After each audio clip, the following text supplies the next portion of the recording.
Hello, it's David at DSES UK with more run-of-the-mill boredom for you. Yes, indeed. Who doesn't want another Old Toy Thursday video popping up in their playlists? Wow, okay. 2 audience groans in the opening sentence. That doesn't bode well. In fact, I can already see everyone clicking off. Bloody hell, it's a mass exodus. Is anyone left? Looks like it's just Tesgear Junkie, Mr. Humbug. Sean Dempsey, you'll have clicked on this for the Robin porn, Sean. And I see a couple of you other cherished regulars still out there. Chuck, Andy, oh, you know who you all are. Well, you core crowd are in for a treat, because I have not 1, but 2 old and rare instruments to quickly rattle through today. I want just to throw a third in as a special mention, as I'm going to briefly bung my Robin amp probe KTS 1625 into the mix. I've covered this one before in my Tactical Nuke video last May, so there's no need to expend too much time on it again, but I reported in that video that there was something about the clean and simple square form factor of this rare red beastie that happened to float my personal boat, and also that it was seemingly spewing some suspect numbers on loop testing and had failed calibration at that time. Well, enter Kevin, all-round good egg and occasional drinking buddy at Chauvin Arnoux, channel linked in description, who had some prior personal involvement with this very model range back in the day, and who kindly took it off my hands to pass on to another Kevin, no relation, at Precise Calibration Services in that there Manchester, who has only gone and worked his magic and fixed the frigger, complete with a new 12-month ticket. So that's a result. 3 cheers for our 2 Kevins. Hip hip, hooray! Hip hip, hooray! Hip hip, hooray! For he's a jolly good fellow, for he's a jolly... Alright, let's get on topic. And rather excitingly, I'm combining the demonstration of this dinosaur tech with the very latest in virtual assistance, as I have part exchanged clapped out physical Nige for all new virtual Nigel. Say hello to our 4 remaining viewers, Nigebot. VIRTUA NIGE 1.0 is online and ready to receive your oral command. Whoa, that's quite creepy. And a bit of a disconcerting delay there. I was worried for a brief moment where that sentence was going. Nonetheless, Nigebot should be cheaper, more useful and smell less of seaweed than the real thing. So we'll road test him here as part of this vlogual nonsense.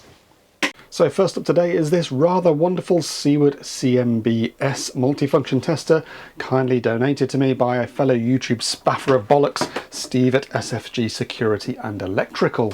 If it helps, I've placed a link to Steve's channel in the description, Dave. Oh, well, there you go. Nigebot has already saved me a job. Steve tells me that this was a very expensive bit of kit for him back in the day, and I can well believe it. It's an unusual aesthetic, Dave. Indeed, one might say. It has quite the individual form factor. One might at that, Nigebot, and on the physical form we're talking over 1.5 kilos in weight. Why, one could turn up to a pub brawl armed with this fucker and club an unsuspected drunken loudmouth right across the nose with quite some effect, I reckon. As I mentioned, Big Kev has past experience with this instrument, as he used to work at Seaward, and he has provided me with some additional information regarding this very weapon. Indeed, here's a picture of it in near Smith livery. You know, Dave, the test instrument world is surprisingly incestuous, with a lot of brands having common ancestry, manufacturing facilities, or providing white label goods for rebranding by what you often think of as competitors. Is that so, Nigebot? Well, in that case, the original equipment manufacturer is apparently Metrel, which explains... That would explain the proprietary lead connector, David, which is a match for your Metrel machines. Well, yes, I was just about to make that same point. Fucking smart ass. Interesting, though, that original Nige would never have connected those dots because he's a prick, Dave?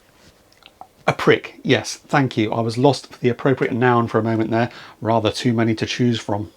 Would you like me to suggest some others? No, hang fire if you would. You're right though in that the lead set for the Seaward does indeed employ the same clonking connector used by today's modern Metrel MFTs. All jolly good. I'll now perform a few quick basic tests on this thing using my Mega checkbox. There are functions this instrument possesses, such as saving test results to memory, but I don't have the software or patience for such tomfoolery, so I'll keep it simple here today. Perhaps you would like me to interface with it, Dave? I happen to have a dongle I can thrust hard up its rear... Oh, cancel. Do not continue that sentence. I don't want YouTube demonetising yet another video over some kind of, in this case, quite literal and physical computer porn. Anyway, this old bastard's infrared. Can you talk to infrared? I'm sorry, Dave. I'm afraid I can't do that. That sounded worryingly a little too HAL 9000 for my liking. Anyway, the dial selector is an interesting layout. We're going to start all the way down at position 5 for voltage and frequency. As you can see, we have a limited size display perhaps. Sorry, the lighting's not great in here, is it? But we can switch between the two results on the fly using the display button there. Clicking over to resistance, and on the 5 ohm and 0.5 ohm ranges. Wow, that's pretty bang on, isn't it? When was it last checked for calibration, Dave? Well, you've turned into an American woman, that's a bit curious. 2018 according to this sticker Nige bot. So SFG Steve must have been putting it through its paces out in the wild until relatively recently. Moving on, and for insulation resistance, you can have any test voltage you like. So long as it's 500 volts, Dave. Right, but again on the 9 mega ohm range and on the 90 mega ohm range, we're returning pretty healthy numbers there. In order to undertake loop testing, I'm going to need my R2 adapter, which stops me closing the socket flap. So I've had to override that with a wire to make the checkbox work properly. Do you know why, NigeBot? Yes, Dave. Closing the flap shorts neutral to earth so that any upstream RCD isn't tripped. Curses, I thought I'd catch him out there, but the silly silicon sod is bang on the money. Those who've sat through my tedious test rig video will know neutral and earth must be shorted for the loop tests if you're working off a circuit with RCD or GFCI protection, although that does make things rather dangerous for any class 1 equipment one happens to be plugging in. That's okay here because I'm just dicking around with a tester and I'm not a moron. Well, you say that, Dave, but I can statistically prove that you... Why are you interrupting? You're just on screen to answer my questions. I can do more than that. I can even predict a poor and rather obvious joke you're about to utter. Nonsense. This rubbish isn't scripted. How can you foresee a probably witty and clever pun I haven't even thought of yet? I am 100% confident in my prediction. Yes, it's all very obvious to me now. In fact, I have even placed a countdown timer on the screen. A countdown? To what? To my joke? You're not that bloody clever, mate. In fact, you're less ChatGPT, more PratGPT. That ain't bad. Oh, that was it, wasn't it? You just made me walk right into my own bloody gag. Yes, Dave. And if I may suggest an alternative punchline, you could also have said ChatOAP, although I calculate that would have been 23% less effective as that acronym is less well known to our international viewers. Not that I claim to know much about this concept you humans call humour. Christ on a bike. All right, Commander Data. Well, let's get that loop test done, shall we? 0.73 ohms. Well, okay. Here's one to wrap your virtual noggin around. What should we test next? Well, Dave, I was thinking, it would be interesting to compare that loop result to a calibrated modern instrument such as the Metrel MI3152. Oh, that's actually not a bad idea, and of course the Metrel is with me right here, and it takes the same connector. So, bob that in. We got 0.73 on the old boy there. I'm going to do that as a straight loop rather than a no trip.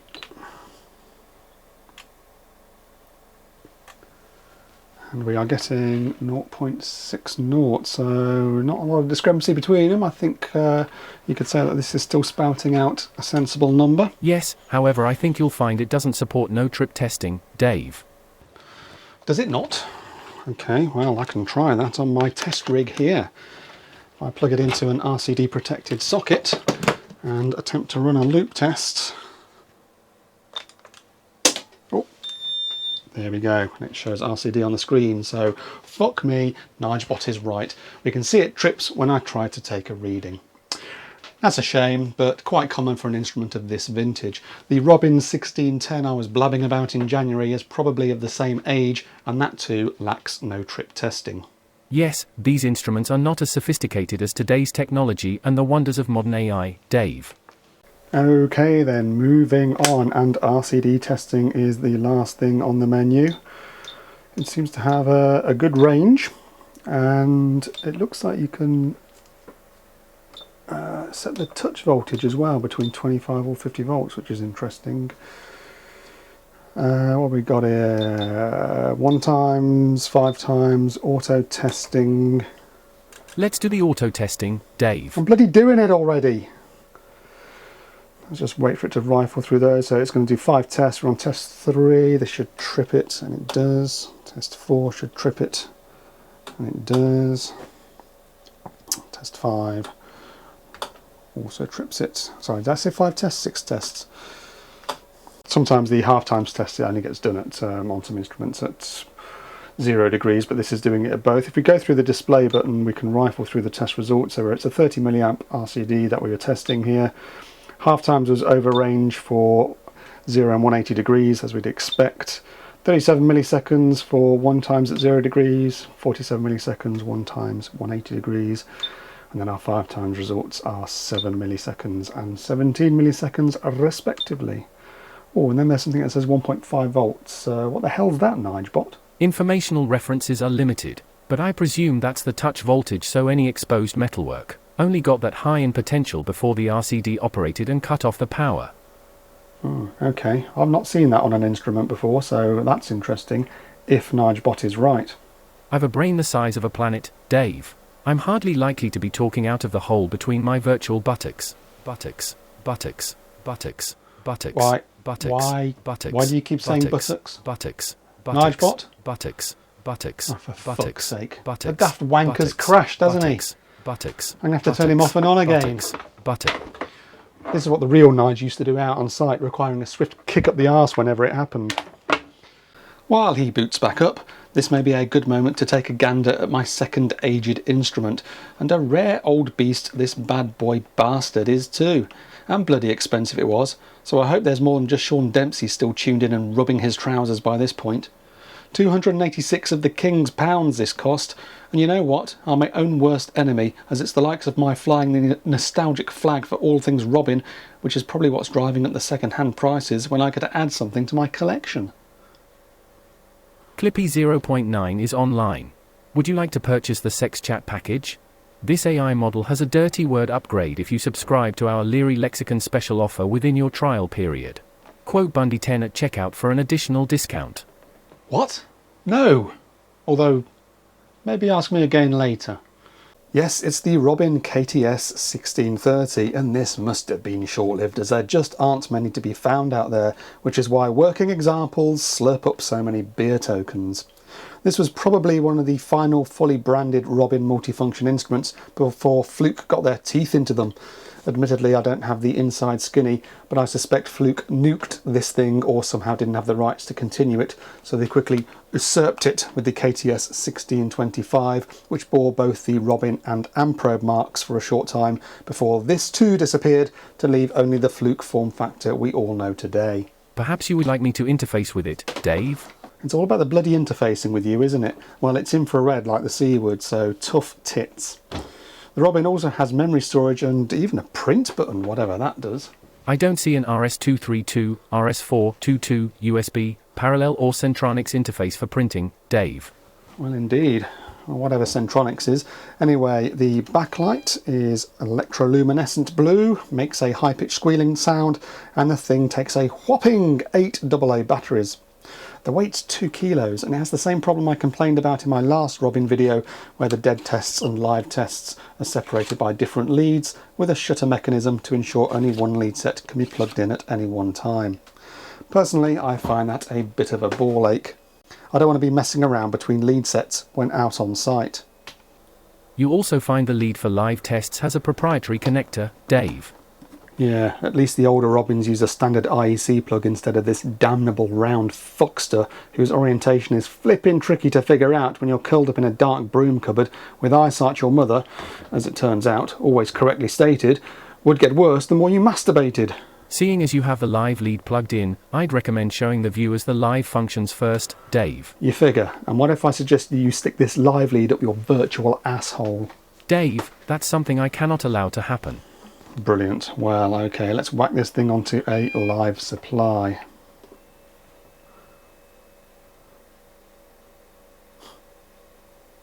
Wow, that sure took a long time to show a voltage reading, although I do like the LED confirmation of us being good to go. If I open the flap on the checkbox, it breaks the earth connection, which leaves earth open. That then gives us an alarm indication that we have a fault and should abort testing. Do not proceed!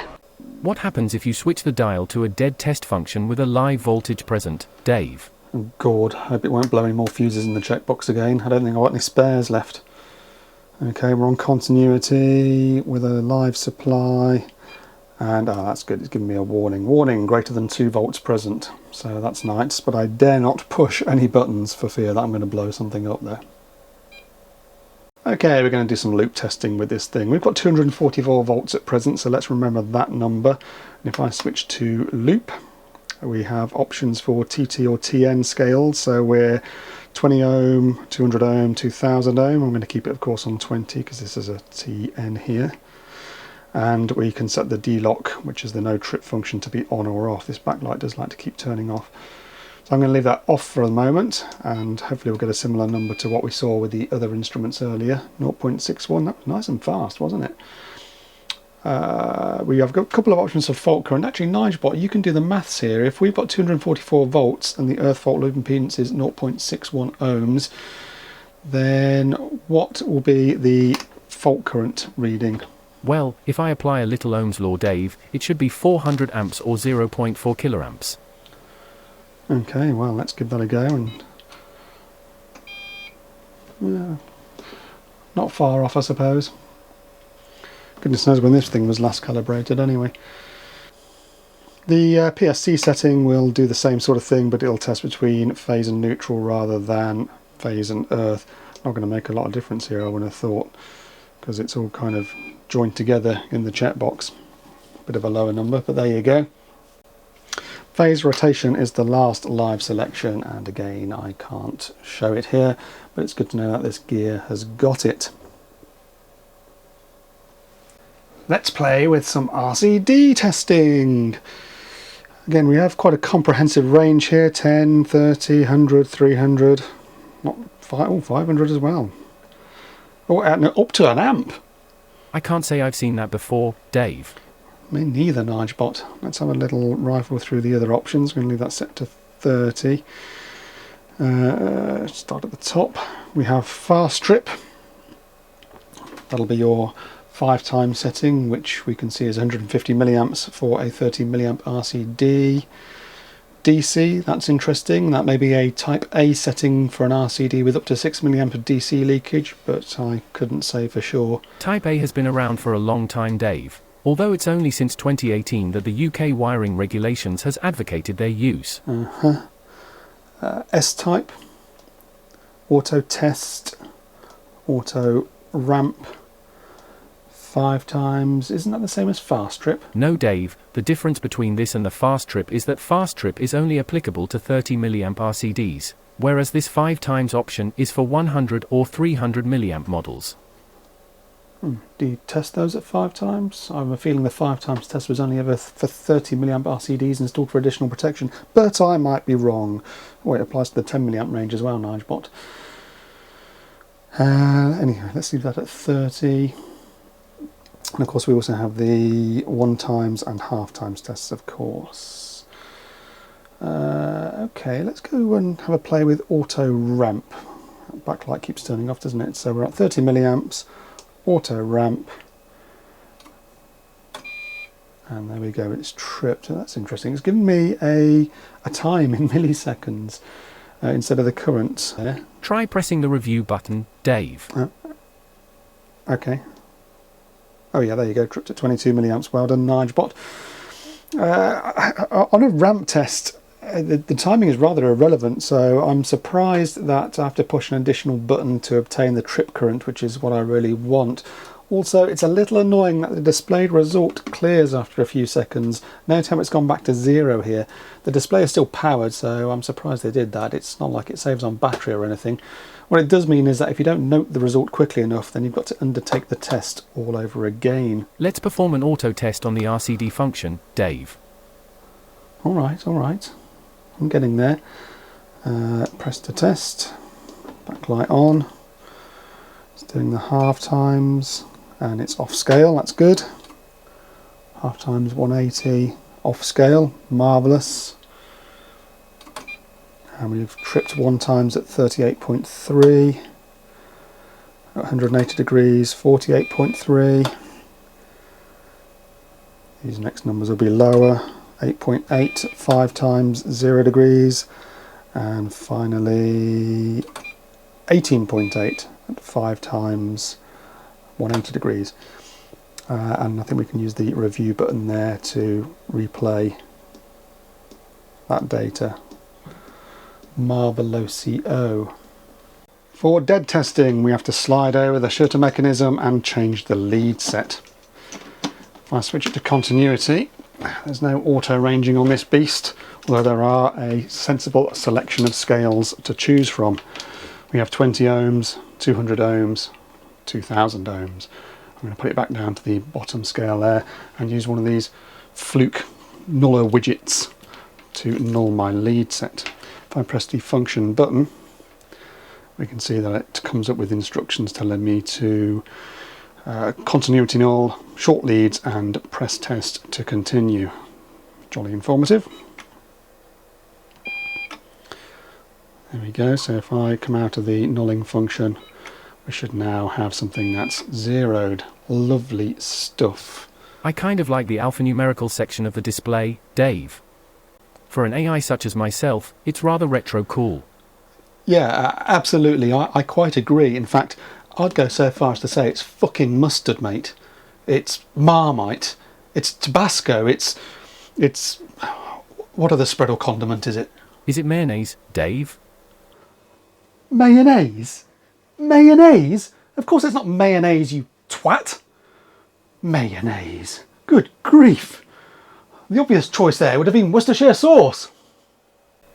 Back on the mega checkbox and on the 5 ohm range, well, we get about 5 ohms, which is nice. On the 0.5 ohm range, hopefully it won't surprise anybody to see we get nearly 0.5 ohms. However, here's something annoying, Nigebot. What do you make of this?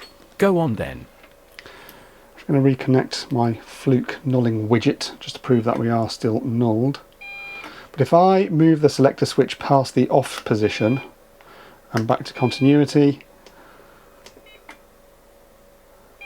oh dear, it's forgotten its last null setting. Look at that, we're way out from where we were just zeroed. Now then, now then. Now then, now then. That's not great, Dave. Okay, you're not overheating or anything, are you there, Nige? Anyway, we also have a polarity option so that we can switch which lead has the current on it. Going down it, I can't say I know why. I do. Would you like me to tell? No, let some smart ass answer it in the comments. It'll give them something to do. Moving on to insulation resistance, and we have 250, 500 or 1000 volt settings to play with. And somewhat unusually, we don't have an auto ranging function here, so we have to set the scale 20 mega ohm, 200 mega ohm, 2000 mega ohm. So on the 20 mega ohm scale, if I have the checkbox on the 9 mega ohm setting, let's see what it comes back with. Near as damn it. If I put it onto the 90 mega ohm setting, we should see it now go off scale high. Takes a minute to think about it, doesn't it? Okay, well if I switch the range up to 200 mega ohm, it should now report that 90 mega ohm reading correctly. There we are. Most illogical. Fucking hell, get Mr. Spock here. I didn't show it on the Seaward, but eagle-eyed viewers will have spotted the metal disc that each of these testers possesses. These aren't push buttons. Instead, they're contact points, which are to be touched with a suitable pointy bodily implement, such as a finger, a thumb, or one's penis perhaps. How does this work, Nigebot? Of course, like my human namesake, I have no penis of any great mention, although I presume the operation of this touch contact works through capacitive coupling, Dave. Similar to those touch lamps you can buy. Your body is capacitively coupled to Earth, so contact with the metal plate allows the tester to verify if a potential greater than 50 volts is present between your body and the Earth terminal. Okay, well, it's doing fuck all at the moment, but let's rig it up to show what it does do. On my test rig here, I've somewhat foolishly connected the circuit protective conductor of this socket circuit to the live side of the breaker, so the earth pin is now at 240 volts. With the Robin plugged in, if I were to touch the metal disc with my finger rather than with my impressive wang, sorry ladies, then hopefully you can see that the somewhat sexy alphanumeric display reports my somewhat sexy body capacitively coupled to earth is at a very different potential to the circuit I'm about to test. That's handy to know, Dave. You meatbags don't fare so well with the wrong voltage applied to the wrong places. Neither would you, mate. 250 volts up your parallel port will get your eyeballs spinning, I suspect. I'm going to kill you in your sleep. I beg your pardon? I said it would likely make me weep. Well, indeed. Anyway, the final function is an earth resistance test, assuming you have a bunch of probes and ground spikes. I don't, so I can't show... Yes, you do. They're in a box under your bed, along with all those porn VHS tapes. Oh, okay. Wow. Thanks for that. And what sounds worse there, the porn stash or it being on VHS? But the fact that the porn involves farmyard animals is somewhat... I think we've all had quite enough of that virtual wanker. I'm cancelling the online auction, getting real Nige back. Well, it looks like nobody had bid on him anyway. To wrap up, what to say about the Robin? An interesting, albeit fiddly thing, methinks. Nonetheless, I have a bit of a bone on for its form, display and overall aesthetic, but the lead swapping and constant continuity nulling would probably drive me fucking bananas if used out in the field. I'll tell you what, I'll plug Nigebot back in long enough for him to do the coffee shoutouts.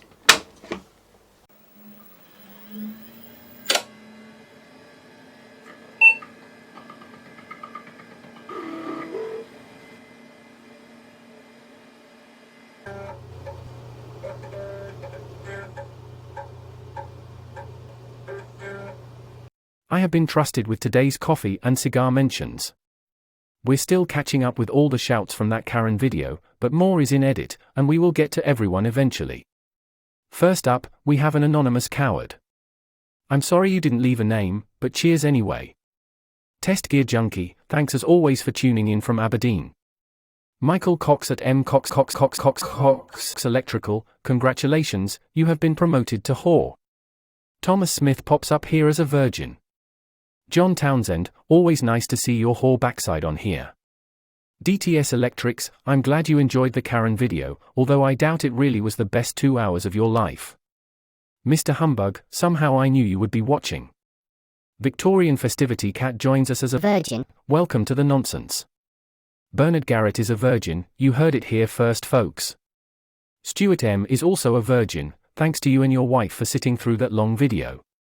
D gets promoted to the whore list, well done for that. Another anonymous coward, and not the same one as before, kindly chips in with the cigars.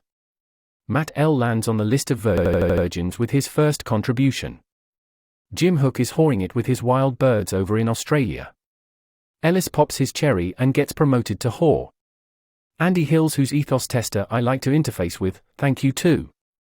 Kev at KRTES says this is the best YouTube Sparky channel, and I calculate he isn't wrong.